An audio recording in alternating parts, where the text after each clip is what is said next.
Hello বন্ধুরা, পরিণীতা সিরিয়ালের নতুন আপডেট নিয়ে আপনাদের সামনে হাজির হয়েছি। হানিমুনের ঝর্ণার নিচে পারুলের ভেজা শরীরে রায়ানের রোমান্স।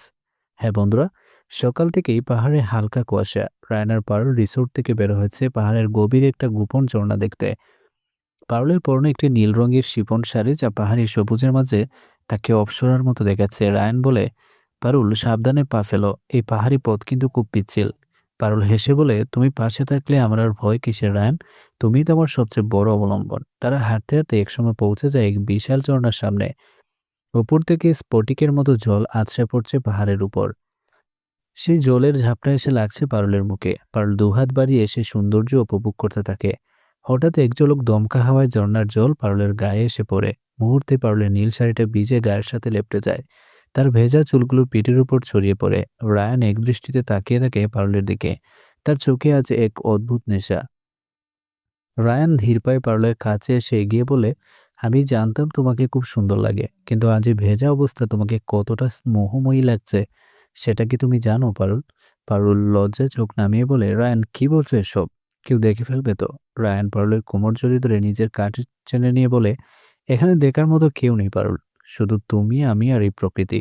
আজ জজ সাহেবের ছেলে নয়, আজ শুধু তোমার রায়ান তোমার সামনে দাঁড়িয়ে। রায়ান পারুলের ভেজা গাল থেকে চিবুক বেয়ে পড়া জলের ফুঁটাগুলো নিজের আঙ্গুলে দিয়ে মুছে নেয়। পারুলের শরীরে তখন হাজারো শিহরণ।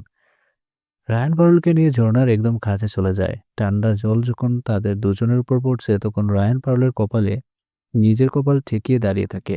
পারুল বলে, রায়ান তুমি খুব ঠান্ডা লাগছে, চলো না ফিরে যাই। রায়ান পারুলকে আরো শক্ত করে ঝাঁপড়ে ধরে বলে, এই ঠান্ডার মধ্যেই তো আসল উষ্ণতা লুকিয়ে আছে পারুল। আজ আমাদের এই মিলনকে প্রকৃতিও সাক্ষী রাখছে।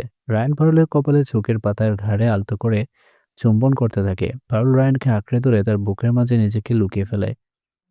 তাদের নিঃশ্বাসের উষ্ণতা ঝর্ণার শীতল জলকেও যেন হার মানিয়ে দিচ্ছে। রায়ান পারুলের ভেজা চুলগুলো কানের পেছন দিয়ে গুজে দেয় এবং তার কানের লতিতে ফিসফিস করে বলে, আমি তোমাকে কোনোদিন হারাতে দিব না পারুল। তুমি আমার জীবনের সেই জয়, যা আমি কোনোদিন কোনো আদালতের রায় নয়, নিজের হৃদয় দিয়ে জিতেছি। বিজয় একসার হয়ে যখন তারা রিসোর্টে ফিরে আসে, তখন সন্ধ্যা ঘনিয়ে এসেছে। রায়ান পারুলকে একটা তোয়ালে দিয়ে মাথা মুছে দিতে থাকে। এই ছোট ছোট যত্ন পারুলকে বুঝিয়ে দেয় যে রায়ান তাকে কতটা ভালোবাসে, কতটা কেয়ার করে। পারুল বলে, জানো রায়ান, আজকের এই দিনটা আমি সারা জীবন মনে রাখবো। ঝর্ণার জলের মতো আমাদের ভালোবাসাও যেন সারা জীবন এমন স্বচ্ছ আর প্রবহমান থাকে। রায়ান বলে, থাকবে পারুল, শুধু তুমি এভাবেই আমার পাশে থেকো আজীবন। তো বন্ধুরা, রায়ান আর পারুলের এই ঝর্ণার নিচের রোমান্স থেকে আপনাদের কেমন লাগলো? জজ সাহেব কি এই খবর জানতে পারলে খুশি হবে, নাকি ঈশান এই রোমান্টিক ট্রিপে বিষ ঢালার জন্য উৎপ্রেতে আছে?